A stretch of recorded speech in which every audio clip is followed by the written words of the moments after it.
Hello friends, GS question paper में आप सभी का स्वागत है। आज हम लोग जीएस क्वेश्चन पेपर में जीएस के ही क्वेश्चंस को सॉल्व करेंगे, जिसमें आपको हिस्ट्री, ज्योग्राफी, पॉलिटिकल साइंस और साइंस से रिलेटेड आपको क्वेश्चंस मिलेंगे। ये वीडियो थोड़ा छोटा रहेगा। नेक्स्ट टाइम से ज़्यादा क्वेश्चन को लेना, फिर ज़्यादा से ज़्यादा क्वेश्चंस को ले करके उनको एक्सप्लेन करना, इन सारी चीज़ों को और पॉइंट टू पॉइंट बताना, ये आपको नेक्स्ट वीडियो में देखने को मिलेगा। अभी यहाँ पे जैसा आप लोग नीचे देख रहे होंगे, यूपीपीएससी से ही रिलेटेड क्वेश्चंस को मैंने लिया है और आगे भी ऐसे ही क्वेश्चंस को जो आयोग पूछता है, उसके पूछने का ढंग कैसे रहता है, क्वेश्चन का सिलेक्शन वो कैसे करता है, ये चीज़ें आपको समझ में आए, इसीलिए आयोग के ही क्वेश्चंस को अपनी तरफ से बनाना, या ऐसे नहीं। आप लोग अगर जो पढ़ाई कर रहे हो तो इन आयोग को थोड़ा सा समझने की कोशिश करिए कि उत्तर प्रदेश आयोग किस तरीके से क्वेश्चंस को लेता है। चलिए, ज़्यादा टाइम वेस्ट ना करते हुए हम लोग क्वेश्चंस की तरफ बढ़ते हैं। और अगर आपको मेरे वीडियो अच्छे लगे हो तो प्लीज़ लाइक, शेयर, सब्सक्राइब किया करिए। लाइक तो ज़रूर कर दिया करिए प्लीज़। क्वेश्चन है first, in which of the following Veda the word इतिहास इज मैंशन्ड। इतिहास शब्द का उल्लेख निम्न में से किस वेद में मिलता है? ऑप्शन है आपके अथर्ववेद, ऋग्वेद, यजुर्वेद में या फिर सामवेद में। क्या आंसर होगा आप लोग गेस करिए। फिलहाल इसका आंसर है फर्स्ट ऑप्शन, अथर्ववेद में हमें इतिहास शब्द का उल्लेख मिलता है, देखने को मिलता है। इसके अलावा अथर्ववेद में और कौन कौन से शब्दों का उल्लेख मिलता है? गणित, विज्ञान, आयुर्वेद, समाजशास्त्र, कृषि विज्ञान, इन सारे शब्दों का भी हमको उल्लेख मिलता है। इससे मोक्ष के संबंध में हमें जानकारी भी मिलती है अथर्ववेद में, इसीलिए इसे ब्रह्मवेद भी कहा जाता है। अथर्ववेद को ब्रह्मवेद भी कहा जाता है। अथर्ववेद में आप देखते हैं हम लोग 20 अध्याय हैं, 731 सूक्त हैं और लगभग 6000 मंत्र हैं। और इसकी रचना अथर्ववेद की अथर्वा ऋषि और अंगिरस ऋषि ने मिलकर के किया था। चलिए नेक्स्ट क्वेश्चन की तरफ बढ़ते हैं। नेक्स्ट पूछा गया है, ये भी आपके यूपीपीएससी में पूछा गया है 2007 में। जैनियों की पवित्र पुस्तकें कहलाती हैं क्या? अंगस, परवास, उपंगस, अगम सिद्धांत। इसका सही आंसर क्या होगा आप लोग गेस करिए। फिलहाल हम आपको बताते हैं, इसका सही आंसर होगा डी ऑप्शन, अगम कहलाती हैं। अगम सिद्धांत यहाँ पे लिखा हुआ है, लेकिन जैन धर्म जो कि दुनिया का सबसे प्राचीन धर्म है और ऋषभ देव इसके धर्म के प्रवर्तक और पहले तीर्थंकर थे। यहाँ पर हम देखते हैं कि महावीर जो स्वामी हैं, जैनियों के 24वें तीर्थंकर के रूप में जाने जाते हैं और जैन धर्म के वास्तविक संस्थापक माने जाते हैं, जबकि वो 24वें तीर्थंकर थे।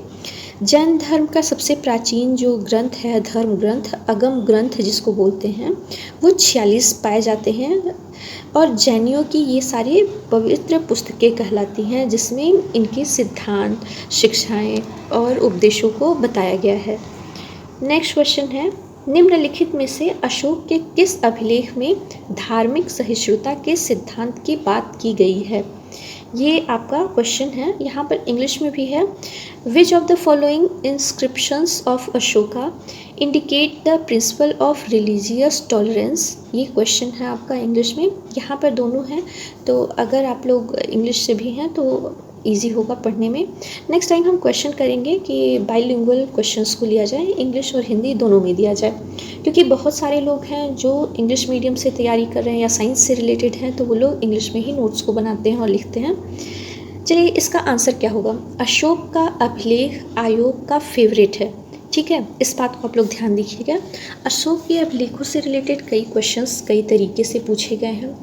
अशोक के 12-13 शिलालेख हैं, जिसमें से कुछ प्रमुख हैं, सिर्फ उन्हीं शिलालेखों से बार बार क्वेश्चंस को उठाया जाता है।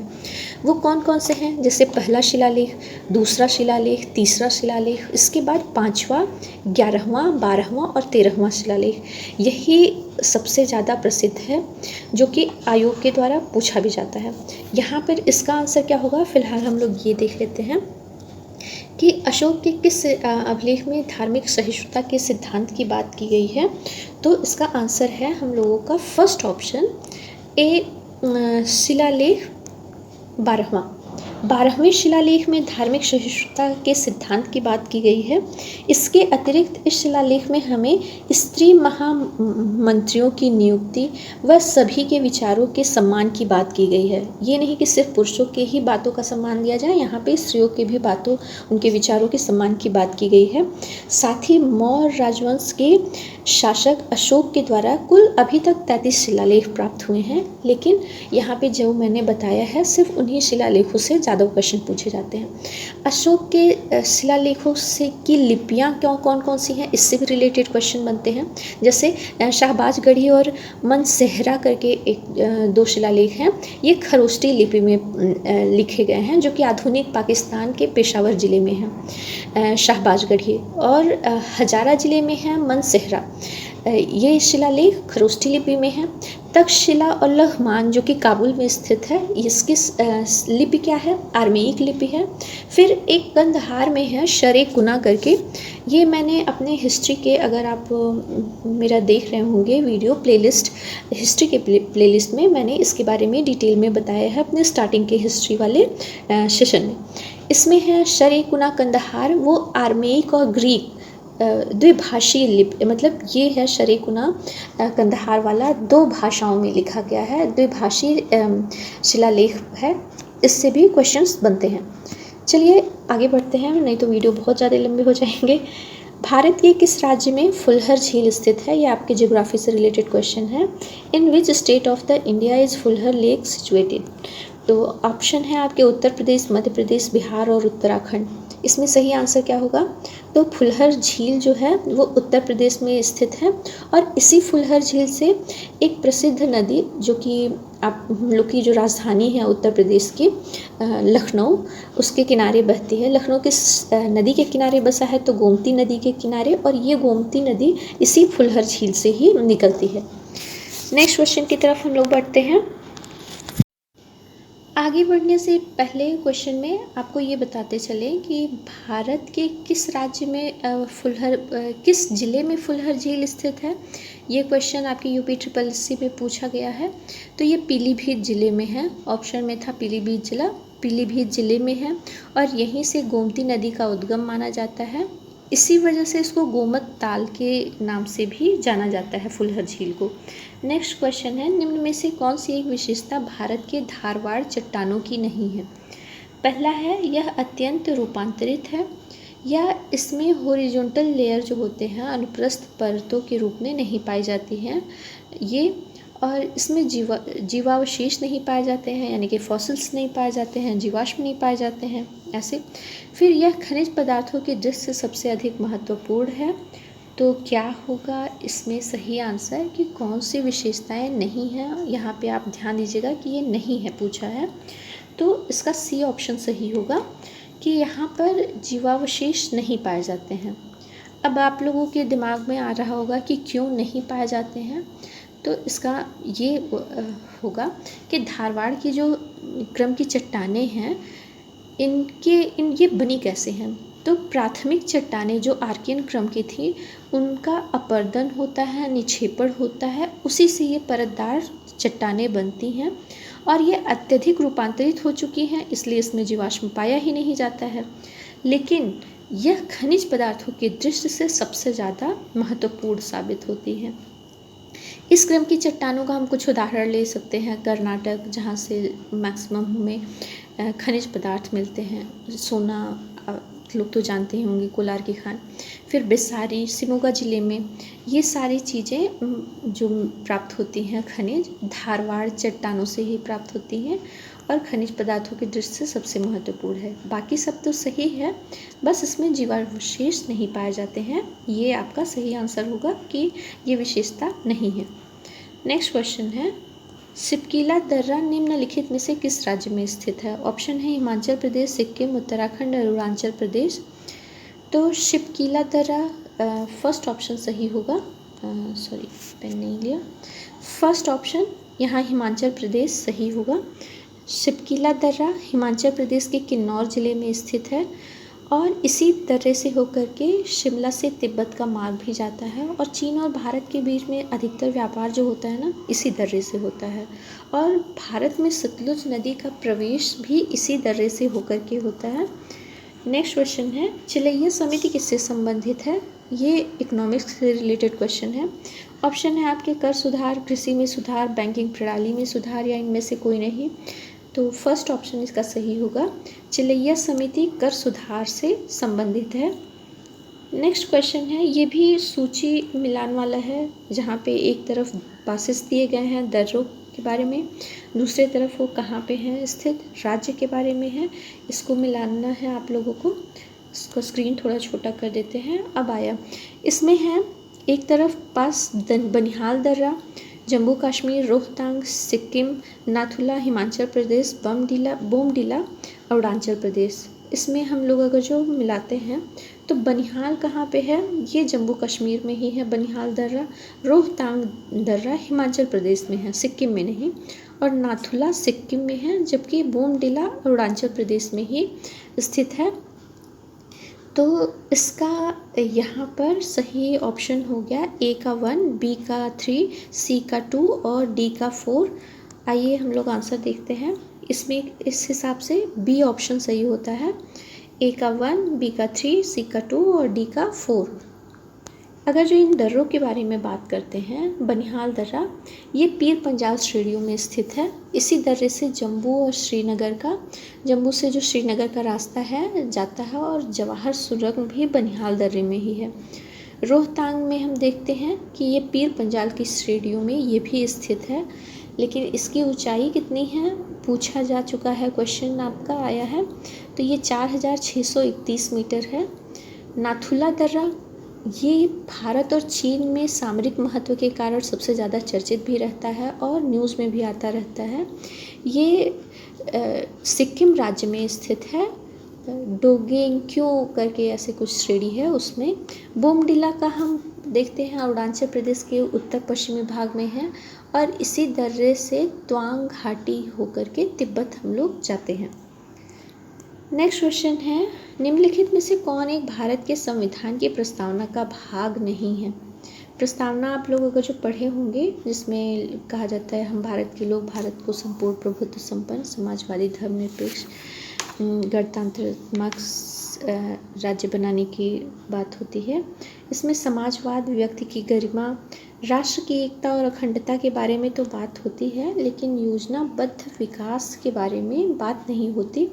तो सी ऑप्शन सही होगा, ये हमारी प्रस्तावना का भाग नहीं है। नेक्स्ट है, भारतीय राष्ट्रपति और प्रधानमंत्री किस देश के राज्य के प्रमुख की प्रतिकृति है?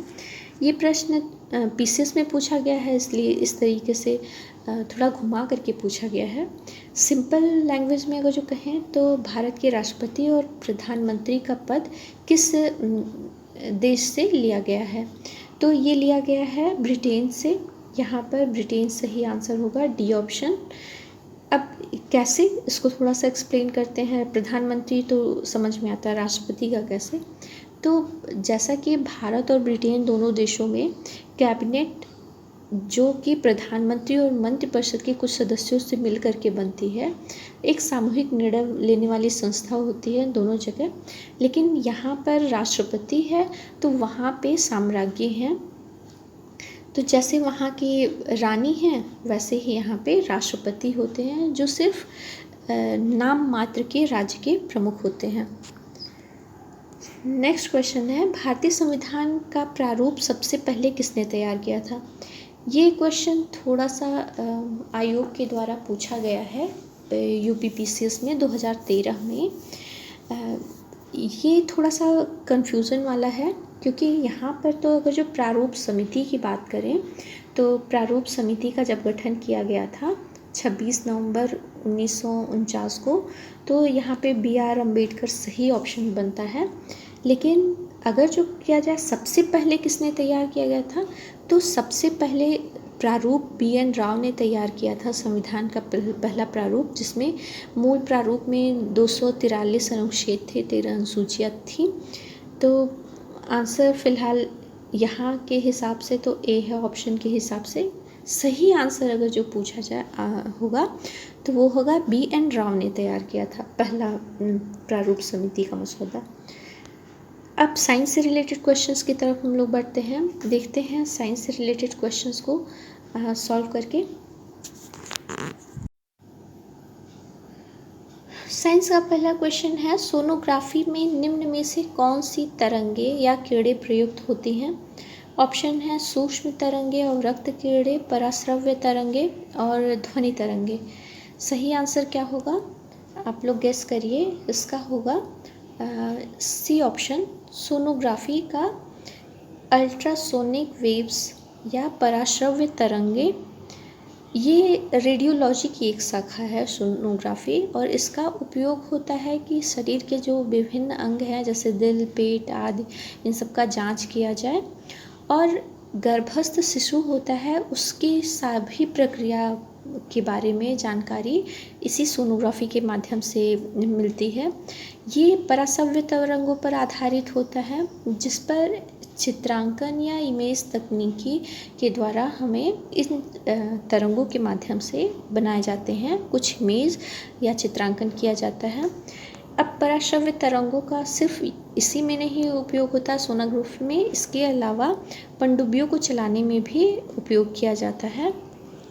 नेक्स्ट क्वेश्चन की तरफ बढ़ते हैं, द्रव क्रिस्टल प्रयुक्त होते हैं ये कलाई की घड़ियों में, प्रदर्शन युक्तियों में, पॉकेट कैलकुलेटर में या उपर्युक्त सभी में? इसका सही आंसर क्या होगा, डी ऑप्शन।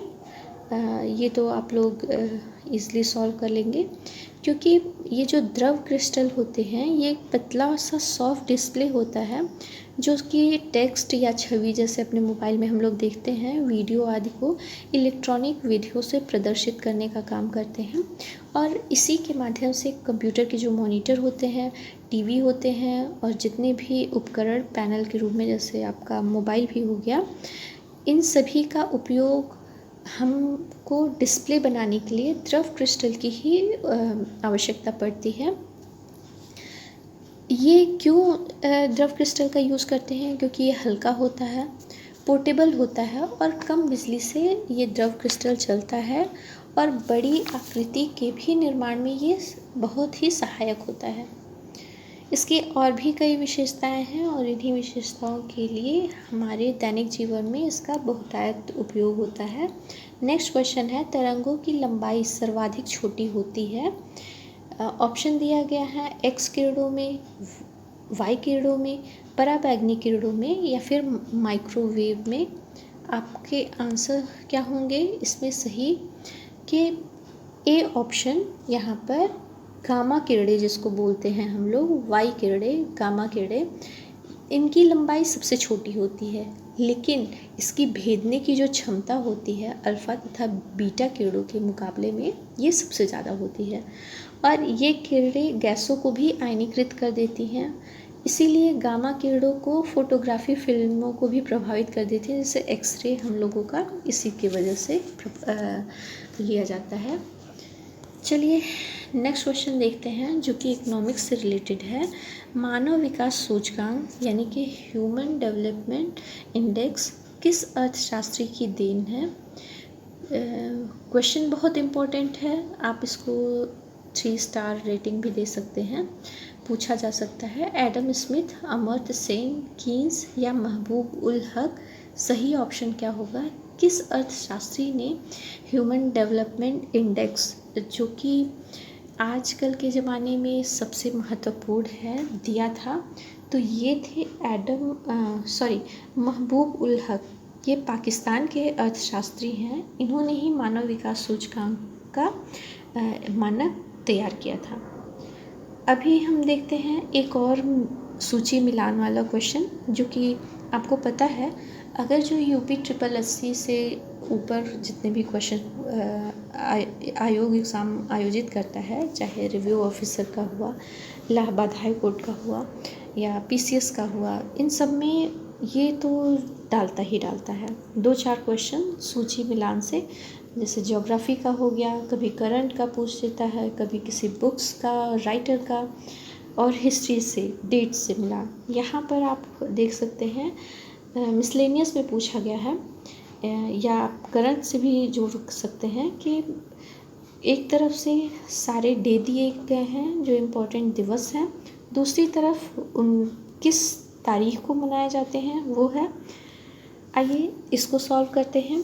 पहला है विश्व एड्स दिवस 7 अक्टूबर, विश्व मानक दिवस ये है 14 अक्टूबर, विश्व आवास दिवस जो कि यहाँ पे दिया है 1 दिसंबर, और विश्व दिव्यांग दिवस सही क्या होगा। आइए हम लोग थोड़ा सा इसमें मैच कराते हैं। तो जो एड्स दिवस है वो 1 दिसंबर को होना चाहिए। एक है विश्व मानक दिवस, तो ये मानक दिवस कब मनाया जाता है, 14 अक्टूबर को ही मनाया जाता है। विश्व आवास दिवस, तो ये आवास दिवस हम लोग 7 अक्टूबर को मनाते हैं। विश्व दिव्यांग दिवस, तो ये दिव्यांग दिवस हम लोग मनाते हैं 3 दिसंबर को। यहाँ पर आपके सामने एक ऑप्शन दिया है विश्व आवास दिवस 7 अक्टूबर। ये पूछा गया है क्वेश्चन आपका 2007 में, जबकि 7 ही अक्टूबर नहीं होगा, यहाँ पर कोई भी अक्टूबर पड़ सकता है 1 से लेकर के 7 में, क्योंकि अक्टूबर का जो पहला सोमवार जिस भी तारीख को पड़ेगा उसी तारीख को पहले सोमवार को ही मनाते हैं। अगर जो पहली तारीख को पड़ा तो पहले में, चूँकि ये क्वेश्चन आया है 2007 में, उस समय 7 अक्टूबर को पड़ा होगा विश्व आवास दिवस, तो इसलिए पूछ लिया गया होगा। आजकल सिर्फ बहुत फेमस क्वेश्चन ही नहीं पूछते हैं। अगर देखिए यहाँ पे विश्व एड्स दिवस और मानक दिवस, ये दोनों फेमस है, इससे हम लोगों को पता है कि अक्सर क्वेश्चन पूछता है। तो 2 दिवस ऐसे दे दिए हैं जो थोड़े से कम मतलब ज़्यादा इम्पोर्टेंट नहीं है। अब यहाँ से आंसर हम लोग मिला लेते हैं, क्या होगा इसका आंसर। तो अगर जो सूची को जिस तरीके से हम लोग मिलाया गया है, तो यहाँ पे बी ऑप्शन हम लोग का सही होता है, 3, 2, 1 एंड 4 ऑप्शन। नेक्स्ट क्वेश्चन की तरफ हम लोग बढ़ते हैं। किसान क्रेडिट कार्ड योजना किस वर्ष शुरू की गई थी। ऑप्शन यहाँ पे 4 दिए गए हैं, सन 2000 में, 1998 में, या 1996 में, या 1995 में। तो आपको पता होना चाहिए कि किसान क्रेडिट कार्ड योजना कब शुरू की गई थी, 1998 ईस्वी में। यहाँ पे सरकार के द्वारा अगर जो कुछ महत्वपूर्ण योजनाएं जो चलाई गई हैं वो अभी तक हैं प्रभावी, तो आपको उनको याद करना होगा, चाहे वो आज से 10 साल पहले ही पूछी गई हैं। ये अभी रिसेंट का क्वेश्चन पूछा गया है किसी एग्ज़ाम में, एग्ज़ाम का हम यहाँ पे मेंशन नहीं कर पाए हैं, लेकिन ये इम्पॉर्टेंट है। किसान क्रेडिट कार्ड योजना किस वर्ष शुरू की गई थी, 1998 ईस्वी। नेक्स्ट पूछा गया है भारत की राष्ट्रीय आय का मुख्य स्रोत क्या है। ये भी आपका इम्पॉर्टेंट क्वेश्चन बन जाता है। कृषि, सेवा, उद्योग, व्यापार, 4 ऑप्शन दिए गए हैं, तो चारों में से भारतीय राष्ट्रीय आय का मुख्य स्रोत सेवा क्षेत्र है। आज के लिए बस वीडियो में इतना ही।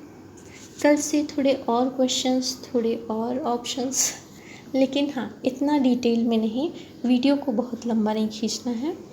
कम से कम जो आपको एक्सप्लेन करते हैं उसको बल्कि हम क्वेश्चंस के फॉर्म में ले आकर के आपको बताने की कोशिश करेंगे, ताकि क्वेश्चन और जो 4 ऑप्शन आ रहे हैं आप लोग खुद सॉल्व करें और उस चीज़ को रिलेट करें। अगर क्वेश्चन पूछे जा रहे हैं तुरंत आपको याद आ जाए और आप लोग उसे सॉल्व कर सकें। चलिए आज के लिए इतना ही। Thank you, bye bye. Video को लाइक करिएगा प्लीज़।